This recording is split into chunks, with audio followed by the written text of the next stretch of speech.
TV meeting tabiribasingbu ahanba maktada taramna okchabolonena nomaitheng kunjesoina khurumjari maraki paw miyamda pijari Mahairoi lup taruk na sinduna ngasi kaisampat laimajam community hall da fizam hemanjit amadi hizam linthangambi anigi mihat yaningde chenaba koki terrorist phaduna ahakpa chairak pigadabani haina wakat nifam ama chatakre wakat nifam adugi sharuk ama oina human chain semduna manipuri governor na lambi asibu phawduna lakpada kholaw kya su lawki We demand justice. We want justice. We demand NRC. We demand NRC. Mahairoi hemanjit amasung linthoingambi anigi mihatpu yaningdaba fongdoktuna ngasi ayuk pung 10 taba matamda jiribamgi mahairoi lup mari MSU MSF desam amadi KSN na sinduna peace rally chatkre rally asi jiribam higher secondary school mamangdagi hauraga jiribam town area singda koina chatuna rally asi chathaki ngasi gi rally aduda we want justice na kuki narco terrorist down manipur gi security advisor khudokta Singadabani Mahairoi hatpada chenaba kuki narco terrorist khudakta fagadabani Mahairoi singda sifai singi kahenba thawong chathariba asi khudakta lepkadabani haibana chingba play card sing paiduna rally adu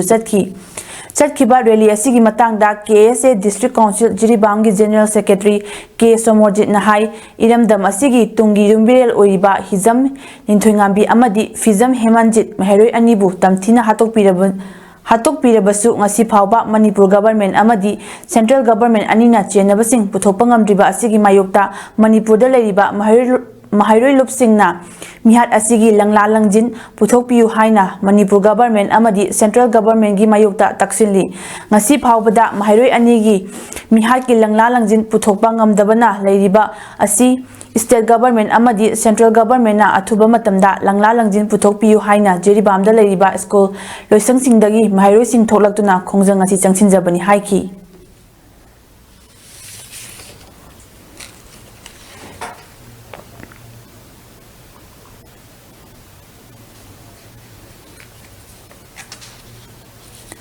Writers Association Kaksing na sinduna lamyanba hizam irabur ki chamga kuntare lak surakpa mapop palan amasung leibak ningba saireng saidinabagi thauram ngasi Kaksing chumnangda leiba representatives of lawyers role gi auditorium da pangthokre thauram aduda Writers Association Kaksing gi president Pukhrambam Nimai Singna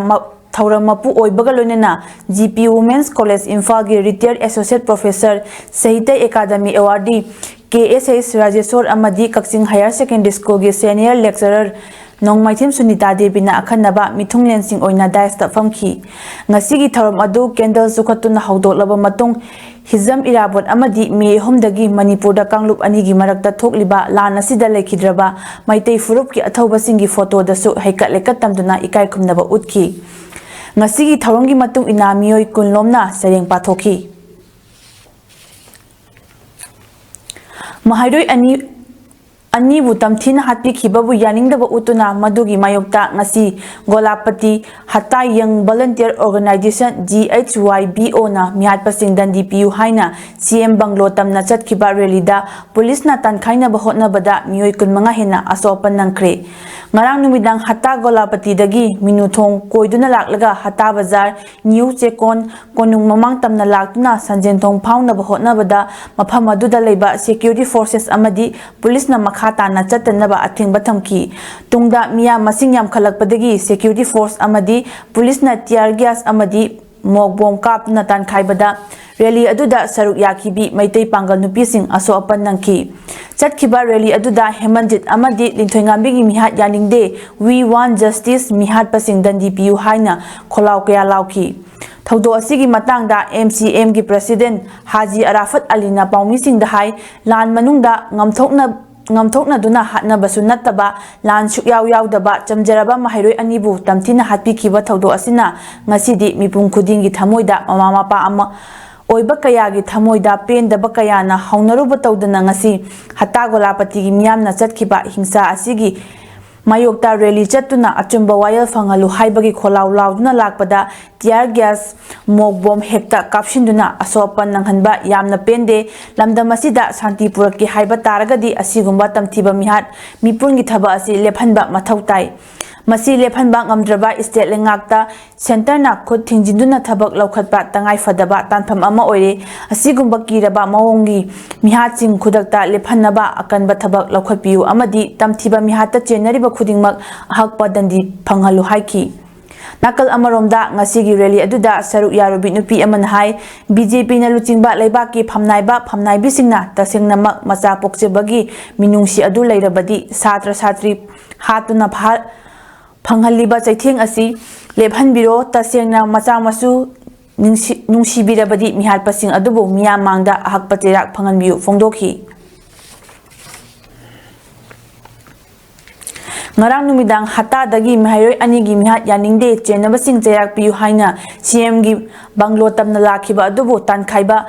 tankhaiba tear gas amadi mogbong kaptuna tankhaiba aso apan nangbadagi miyam hawraktuna police amadi miyam gi marakta chauna mukna bathoki yamlaba miyam adubu control tawnaba hotnabada security forces amadi police na tear gas kaplakpada dukan ama mai chaklaki maduda fire tender laktuna kannab hotnaringe cherakta new chekon bazar yoromdaida leiba building ama khanghaudana mai chaklakpadagi madu kannaba hotnaki haiba mai asi matau karamna chaklaklibano khangba ngamdri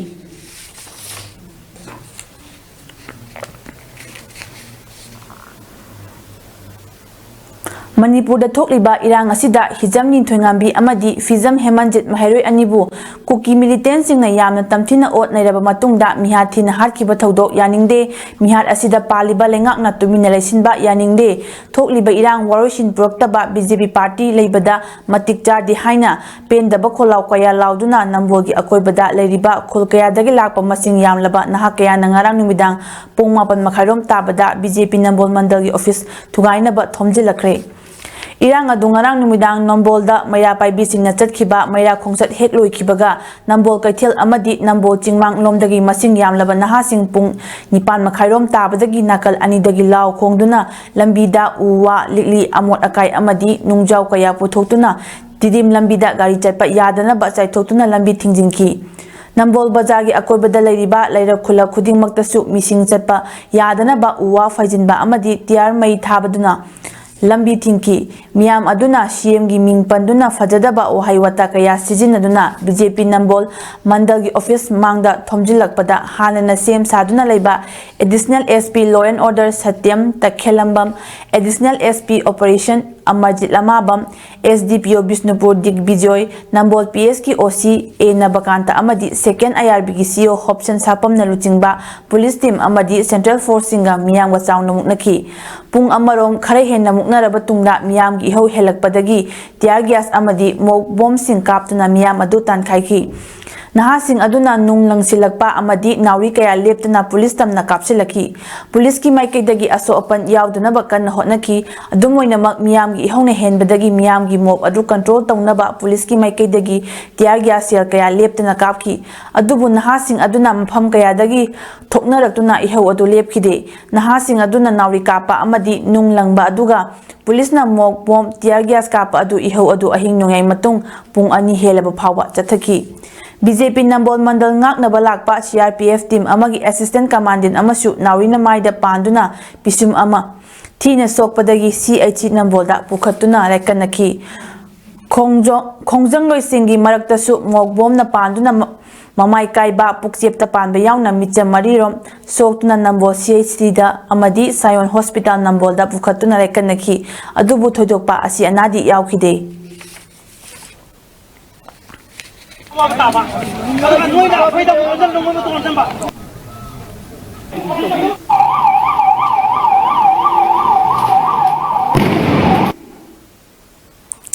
Chahi nauriba mahairoi hijam ninthoingambi amadi fizam hemanjit anibu kuki khulai paibasingna yamna tamthina hatkiba thawong yaningde mihat pasing athuba matamda puthou mihat pasing maragi matu ina dandi piu thamanga suraba irangasi athuba matamda loisilu haina lengakta taksiladuna United Protection Committee Nambol na sinduna kendra mari romdagi lakpa masing yamlaba imaibel kayana Nambol bazar gi tidim lambida mayra gi rally ama ngarang numidang chatkre mayra rally asi maibam chingmangdagi lakpa हौरगा Nambol बाजार फाउरगा उलौ फाउबा चटकी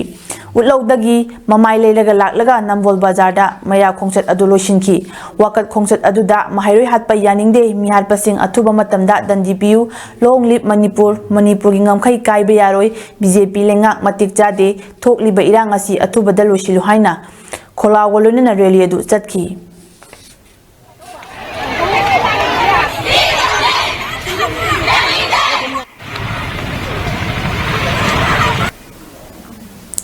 जननेता इराबोट निंसिंगलु कक्चिंग नसिंदुना लमयानबा हिजम इराबोट की चाम कुंतरेत सुबा मपोक कुमोन थौरम हयेंग September तांग कुंथ्रागी अयु पुंग 9 दगी हौदुना इराबोट पा कक्चिंग कैथेलदा पांगथोकनी लमयानबा इराबोट की मूर्तिदा लैसु कटपा महाकी पुंसी वारी अमदी फिदमगी मतंगदा अखंग अहैसिंगी वारोल अमदी महाकपु सैथाबा सयेंग पाथोकपना मरोइबा थौरमसिंग ओइगनी थौरमसिदा मियामना सरुक याबिनबा जननेता इराबोट निंसिंगलु कक्चिंगी प्रेसिडेंटगी चेरल अमना निंसिंगलगली कावेरी इसिंग तमिलनाडुदा थाबगी मायोक्ता प्रो कर्नाटका ऑर्गेनाइजेशन सिंगना कर्नाटकादा स्टेट सिंथुंगना ngasi अयु पुंग 6 तगी बन चथख्रे स्टेट अदुगी मफम कयादगी तोंगान तोंगानबा ऑर्गेनाइजेशन सिंगी मियोय हुमुद्रा हेनबा फगतख्रे हाइरी बेंगलुरु इंटरनेशनल एयरपोर्ट तगी पाखिगदब फ्लाइट 93 कैंसिल तौख्रे बन चंगशिलिबा मियोयसिंगना एयरपोर्ट तमना थोमजिलकी ngasiगी चथखिबा बन अदुना मरम ओइरगा स्टेट अदुगी महौसागी पुंसीदा चावना अकायबा पीखी होटल सिंग दुकान सिंग थोंग हांगनखिदब तनतना लनायुक ट्रांसपोर्ट सर्विसिंग सु लेपखी स्टेट कैपिटल बेंगलुरु यावना स्टेट अदुगी मफम सिनबतुना खोंजंग अदु चंगचिनकी बेंगलुरु अमसुंग मांड्या डिस्ट्रिक्ट सिंगी मनुंगदा लेबा एजुकेशनल इंस्टीट्यूशन सिंग थिंजिनख्रे अमदी सेक्शन 194 जारी ख्रे अमरोमदा बेंगलुरु गी कमिश्नर ऑफ पुलिस बी दयानंदना बेंगलुरु सिटी मनुंगदा बन अदु चथबा यहालोय हाइकी बेंगलुरु गी मेट्रो रेल महौसागुम चलाइबगा लोनेना स्टेट ट्रांसपोर्ट सर्विसिंग महौसागुम चथनबा स्टेट ट्रांसपोर्ट डिपार्टमेंट ना खंगनख्रे बन सौगतपा सिंगना हाईवे सिंग अमसुंग टोल गेट सिंग सु थिंजिनख्रे हाई चाइना की हांगजौद पांगथोकलिबा एशियन गेम्स 2023 दा इंडिया ना हौजिक फावबदा मेडल 39 फंगबा ngamkhre मेडल सिंग अदु शूटिंग दा गोल्ड 3 सिल्वर 3 ब्रोंज 5 रोइंग दा सिल्वर 2 ब्रोंज 3 क्रिकेट दा गोल्ड 1 सेलिंग दा सिल्वर 1 ब्रोंज 3 इक्वेस्टरियन दा गोल्ड 1 ब्रोंज 1 वुशु दा सिल्वर 1 ब्रोंज 1 टेनिस दा सिल्वर 1 ब्रोंज 1 अमदी स्क्वाश दा ब्रोंज 1 पुन्ना गोल्ड 9 सिल्वर 13 ब्रोंज 12 नि मेडल टेलीदा चाइना ना अहानबा साउथ कोरिया ना अनिसुबा जापान 3 सुबा अमसुंग इंडिया ना 4 सुबदा लेरी मसीदी मरक की पाव पिजबा मतंग असिदा लोइसिनजरे मिटिंग ताबिलिबसिंगबु अमुका ना खुरुमजरी।